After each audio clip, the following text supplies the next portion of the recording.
Very nice, yeah, ready.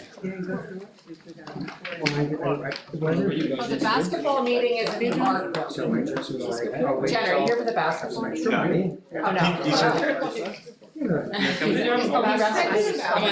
She's over the library. Bad basketball. We kicked them into the board meeting. I know, I'm like, what basketball is it in? Well, they also were like, they were gigantic ball bags. You gotta be here tomorrow. Oh, maybe. I was actually thinking they were. They thought we were legit. We are doing safe. I get it. I was thinking this was, that's like the 12th scene. I don't know what they were. That's it, Well, now.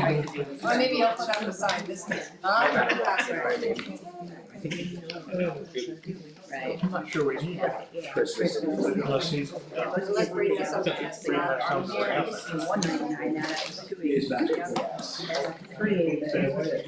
Yeah, no, I don't. They told me they just. Very little. And that's what I mean.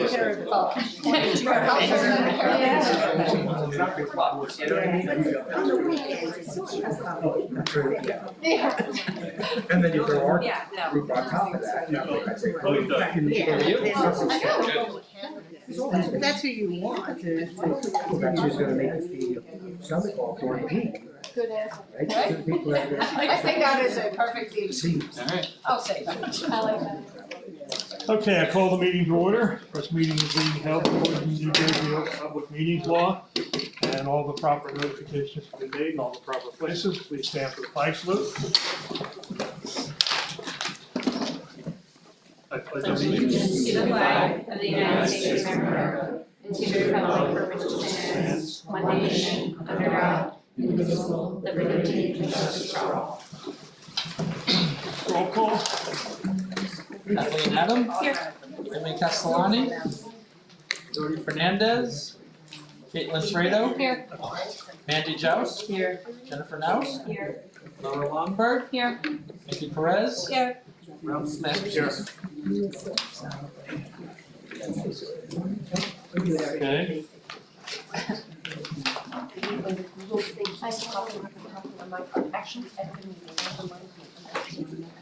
think we are, presentation. At this point, I'll entertain a motion to open to public comment. Second. Second, all in favor, say aye. Aye. Opposed? No order. Okay, first public comment section is limited to 3 minutes, basically for topics on the agenda. We have a second one at the end of the meeting, which any topic could be brought up for the agenda. So, what do we have? There's no signups for the first one. No signups? Okay. And I'll entertain a motion to close. Second. All in favor, say aye. Aye. Opposed? So ordered. Okay. We're gonna back up, yes. Miss Birthday's here this evening, so I'd just like to recognize our students of the Market Pier for the middle school. In grade 5, it's Wyatt Delling. Grade 6, Nicholas Fleischer. Grade 7, Ty Stevenson. And grade 8, Reese Vreeland. I don't believe that was announced at lunch yet, so we could hold that until then. We appreciate that. We have a staff member of the month, which Mickey's gonna take care of. Yes, I got that. I don't think she is. No, she couldn't make it. Yeah, okay. It's her birthday today. Oh, well, happy birthday. So staff member of the month is Angie Melgieri. And she was nominated by Lori Eckert. I would like to nominate Angie Melgieri for staff member of the month. I have never had Angie in my class as a paraprofessional before this year, and wow, she is outstanding. She works with one of my 5th grade students during physical education and is absolutely wonderful with him. Angie knows exactly what to do and how to assist in my class without being prompted or asked. She sees what needs to be done and helps out right away. During physical education, she makes sure the student is engaged, active, and participating at all times.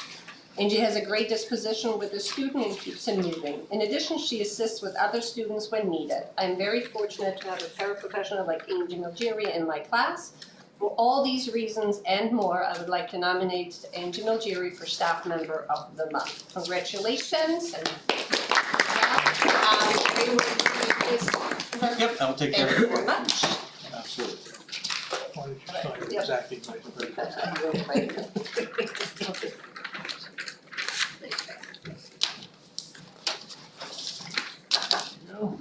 Okay, brings us right to the All right, so superintendent's and principal section. I'm gonna skip my section, my boring stuff. We're gonna go right to student council section. I believe we have an update from the student council advisor and the president. Who am I? Where do you want me to stand? Wherever he feels comfortable.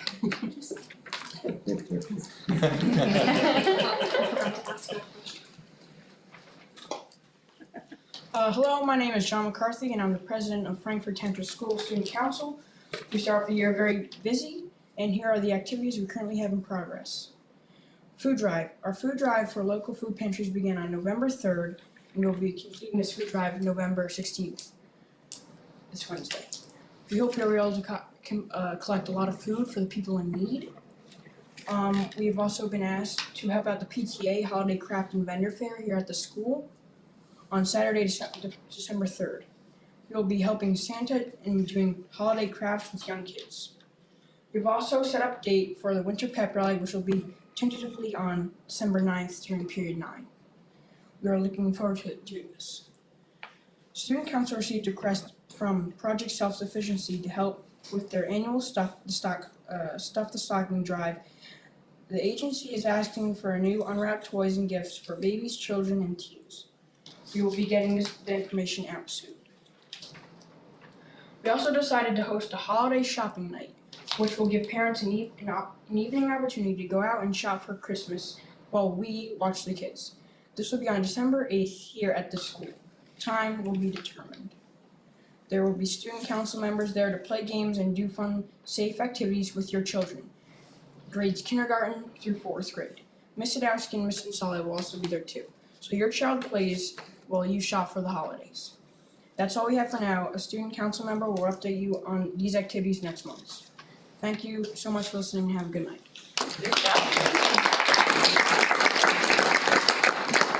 Thank you very much. We really appreciate the activities. I'm sure the parents will appreciate that shopping night. It's a great idea. Very good. Thank you. You stay, you have to, you're staying now.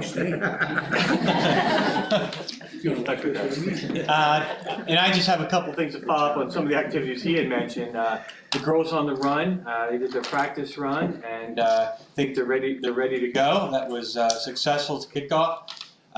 School chorus, also just so you know that on Friday, November 11th at 10:45, they went to Branchville Park and they sang at the Veterans Memorial presentation, so that was awesome on Friday. And they didn't even run into school that day, and many of the kids showed up and helped. That was awesome. So the second big piece we have tonight, we just continue our discussion about with a field trip. So Amy and I put some things together, kind of a policy that I sent to all of you. Just remember that there's 2 readings to it, so we're not approving anything this evening. So I did receive some feedback from Kate. There was some language that I did change. It didn't really change anything in here. It was just getting rid of some word language that made it more sensible to read. And those are just a couple lines. So I thank you for that. Anybody else have any other questions or concerns? And certainly we can entertain those if you get more time to read it throughout the next couple of weeks.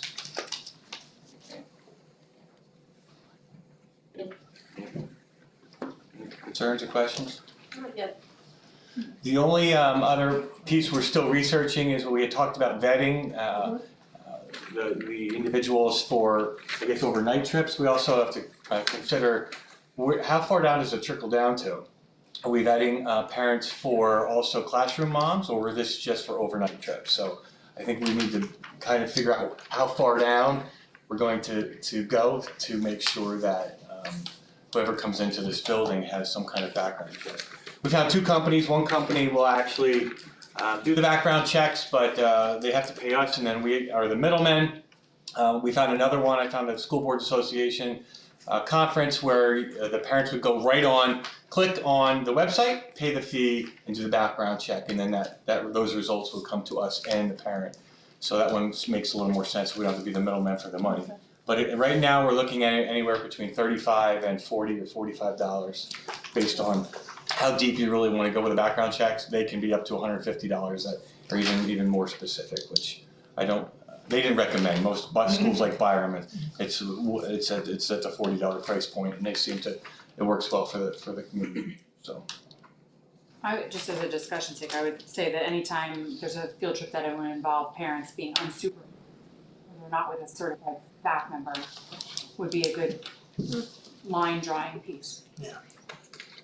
What's the difference between a $40 background check and a $150 background? I don't have that here in front of me. I believe it just goes into much more depth, into more than just the general backgrounds that we look at for any type of child endangerment of sorts, but I think it looks into more of the specifics of. So it's really how far you want to go.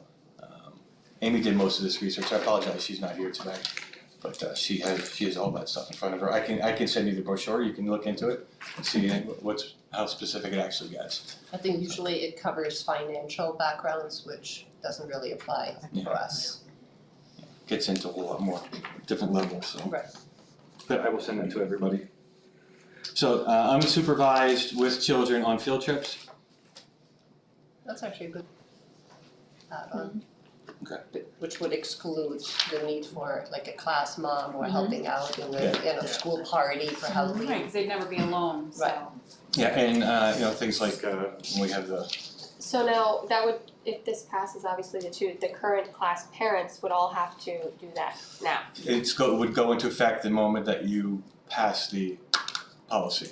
Okay, so like for us, say me and like any one of us, since we already have our background check for the work we're cleared, so we wouldn't have to do it again. Yeah, and anybody who is a current educator, they already had it, or anybody that is in law enforcement, that also they would not have to get it.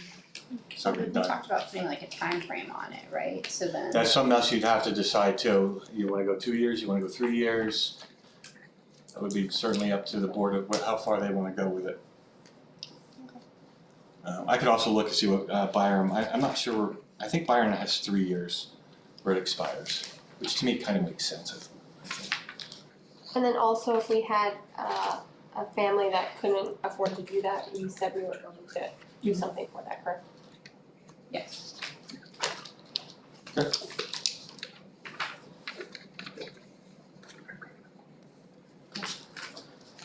All right, enrollment, our enrollment is steady at 501. If you remember last year, we were about 485, I believe, throughout the year. So we went up a little bit.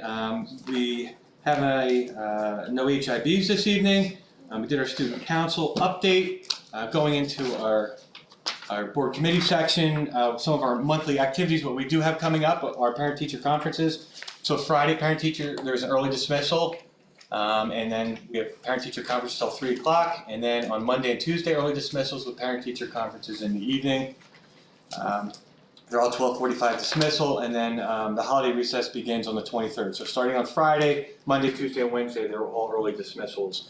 And we'll be sending out an email just a reminder on Wednesday and Thursday of this week. So, pretty much it. Talked about policy with field trip procedures. This is reading 1. We will go through reading 2 next week and have it on the agenda to approve or to make any amendments that you see fit. And Chris, I think you were talking about filling vacancies with 9. Yeah, this was just a second reading of the policy for filling vacancies on the board, just to make it more clear about doing interviews in open or closed session, just for that peace of mind for the candidates being interviewed. No other changes though. Okay. I'm going to ask to table the NJSLA report. We have some illness in our administration, and I would like everyone to be here to answer any of your questions. And this just reports back from the data from last year, students and where they are. We use this a little bit, but we use Link It more, and we'll give you a little report on Link It. We just finished Form B, so that's current, and that's data that we have from our individual students and how they're moving forward this year. That to me is much more valuable than data that was from last year, but we will share that with you regardless. Technology, we spoke with Daryl last week. We definitely need to replace our Chromebooks. They are falling apart. They went through COVID, And so we're gonna have to, I think Chris has some ideas on how to manage that financially, but they're in bad shape. They'll make it through this year, and then we have enough parts to do that, but we have to start fresh. As you recall, we talked about insurance policies also, and once we looked at them and realized I can't send this laptop home and then ask somebody to buy an insurance policy with a laptop that's already falling apart. So I think we'll offer that when they're brand new, when you hand it to the parent and say, here, if you want an insurance policy, you're more than welcome to fill this out. And with a newer laptop, that's for sure. So laptop's gonna be new from grades 6, 7, and 8. And we're down the elementary school, things are running pretty smoothly. They're on year 2, so we'll get 5 years out of them. And the difference is they stay here at the building and they're not being carried home back and forth, and they stay in the classroom. So we were working on that, and we'll include that in the current budget. But in case anybody has some concerns, if they see your kid bringing one home that looks like Does Frankford, do we allow bring your own device? they kicked around. Or no? We don't not allow it, but the control of we have access to those Chromebooks to Yeah, no, put I know. things on for Google, so we wouldn't be allowed to do that if it was a bring your own device. Parents or teachers wouldn't have access to be able to send things to the kids through them. So. Okay. Question, thanks. That's pretty much for technology. And Chris? For facilities, so the boiler repairs have been done. We were able to put it through insurance. They were wondering if they were concerned based on the age of our boilers that whether it would be considered a maintenance item or insurance claim, but they did put it as insurance. One problem we're having right now is the boilers are getting old, so finding parts sections when it cracks is hard. So I'm trying with Brian Bansimer. I asked him to contact the company that got the parts to see if we can locate extra spare sections for each of the boilers, so that way we can just stockpile them, because I would like to not have to buy a new boiler in the very near future. We usually lose a section to one of the boilers at least every probably 2 years. One section cracks and that pretty much have to separate the entire thing, pull the cracked section out and replace it. So being that they're getting harder and harder to find, I would like to purchase some extra sections so we have it and we can buy ourselves some time with the boilers. They are well over the 100,000 plus range to replace, so I'd like to mitigate that as best possible. Those sections we were told are about a year out to find one. Yeah, so that's why I wanna try and, I'd like to have 2 sections stocked up for each of the boilers, so that way, downtime, we can call the company and they can replace it right away versus waiting for it to come, or they have to shrink down the size of our boiler by removing sections. So if I can avoid a shutdown on the coldest day of the year and trying to limp with one boiler heating the entire building, I'd like to do that, so. How much are those sections? The sections are a few $1,000s, and the total repair was about $9,000 for that one cracked section, so fortunately, our insurance deductible was $2,500, the rest was covered through insurance. Insurance won't cover us pre-purchasing, but being that they're getting harder and harder to find, I would rather, make it work, use our maintenance reserve in order to buy the equipment to be able to, avoid a shutdown down the road, so that's my plan. It's my long-term plan at least. Cafeteria tables were finally delivered last week. We ordered these in March. These are going to be we're starting to replace all the ones in the small gym. They do get used pretty regularly, and those have to be 40 plus years old, maybe 50.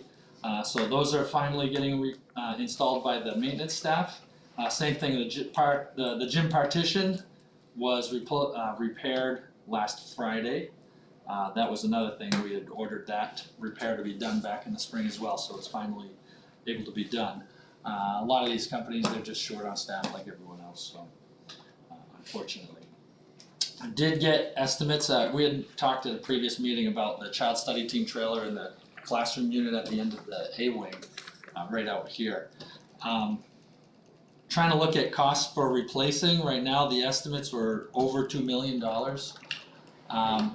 Although some of them were rough estimates, including like pole barn type construction, which I think was way over. So we have another meeting planned to kind of go over detail as to what's needed, maybe shrinking down sizes. The idea was whatever we do, I would like to go down to just one facility, eliminate the one in the courtyard, so that way we can have early childhood sized classrooms for preschool, compatible classrooms, as well as house the child study team in that same building, so that way we would shrink down to one place. But right now it's figuring out cost, but we will be needing something in the very near future as these trailers are showing their age. This one for the classroom unit is I think we put that in 2008 maybe, so that's 14 years old. As well as the CST unit, that one's probably about 10 years old as well. We had replaced that, but you know they're temporary units and we don't exactly have a lot of space for the extra needs. So more to come. I'll send out information as we get it. And just know, it's not that we specifically, the room, we have to plan ahead. There is on the docket from the Department of Education preschool, universal preschool for all students. And to be able to make sure that you have enough room here in the future, we're gonna have to make sure that that's taken care of, because there's no way we're gonna be able to fit those into the building. And they're very, very specific about what they approve. It has to be 705, whatever it is, weird number, square feet per classroom, minus the furniture. So there's a very specific pieces of information that you have to follow in each one of those classrooms to hold that preschool. I'm told it's anywhere from 2 to 3 years out where that will happen, and supposedly the state's going to fund that. Anybody who's been on the Board of Education for a while knows that every time they say that, it lasts for about 2-3 years, and next thing you know, it's on the taxpayer's dime. So I'm also hearing that they're hoping to allow those preschool, some of those, a certain percentage of preschool kids to go into local daycares if they can follow those same parameters. That's talk. I don't know if that's going to be allowed or not, but I think it would be good for the community, because it would certainly take a hit for our businesses. So more to follow on that one, but that's generally what we've been told so far. That's all I have for Okay. facilities right now. We had a fire drill on November 4th. We'll be having a lockdown drill this week as mandatory. Personnel, we've been doing a lot of hiring. We have paraprofessionals leaving, coming and going. And so there are some names on here that I'm asking to hire for the upcoming weeks ahead. We also have a maternity leave that we have a recommendation for Angela Schnabel to be part of that, our staff up until 11/28 up until about January 9th. And then we have 2 paraprofessionals on here that are going to go one-on-one with a student for 6 periods a day that I interviewed the past couple of, actually today. I can't remember when I did it. And then extending 2 paraprofessionals to cover some of the other needs that we have within the building. So those are also on here to amend their contracts. The only thing that I have personnel-wise was that. And Ralph, is there anything, do you need to go to discuss negotiations? We really have nothing to report. So, up to We've you. met 2 times, and, we're making some progress, but there's nothing really specific to report, so we don't need to do that. And I have nothing illegal, so.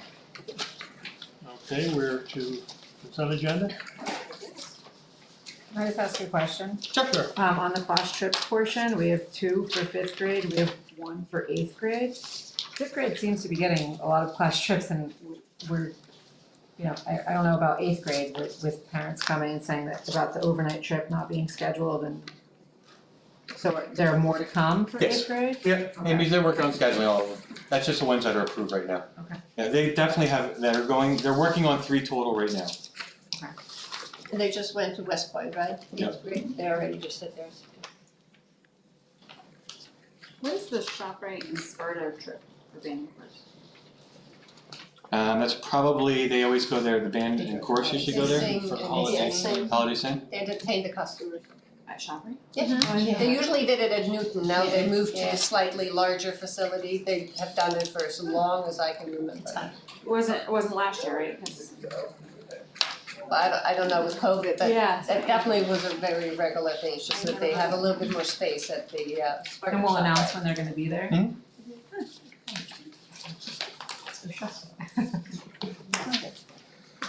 All right, so following items are matters of routine business and will be voted on in one motion. And it's 3 to 27. 28. 27. Alright, so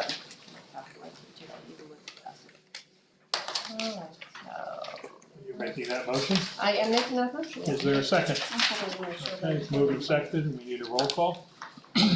Kate Adam, Yes. Caitlin Fredo, Yes. Maggie Gauss, Yes. Jennifer Naus, Yes. Laura Longberg, Yes. Vicky Perez, Yes. Ralph Smith. Yes. Very good. I will entertain a motion to open the public comment again. Second. Okay, all in favor say aye. Aye. Opposed? So ordered.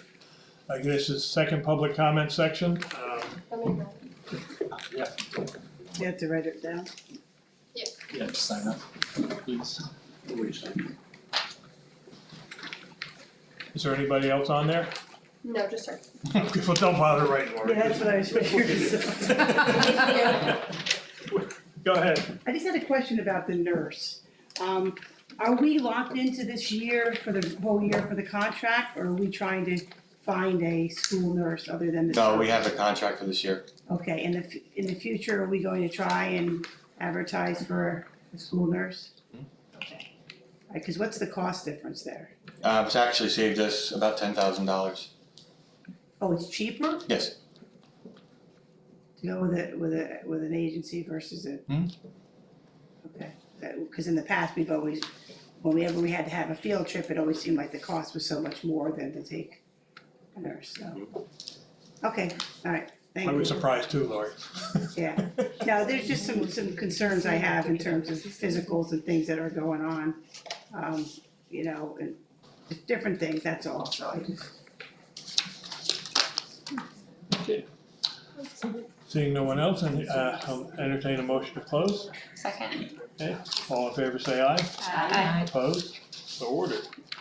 Okay, next scheduled meeting is December 19th. Sussex County School Boards Association meeting on the 29th at the Newton Country Club. If you can see your way clear to go, that's always a nice meeting. Yep. And Until it's over goals, then. yeah, so forth. Anything else to come before the board before I close? Nope. Okay. Happy Thanksgiving. Happy Thanksgiving. Thanks, everybody. Good night.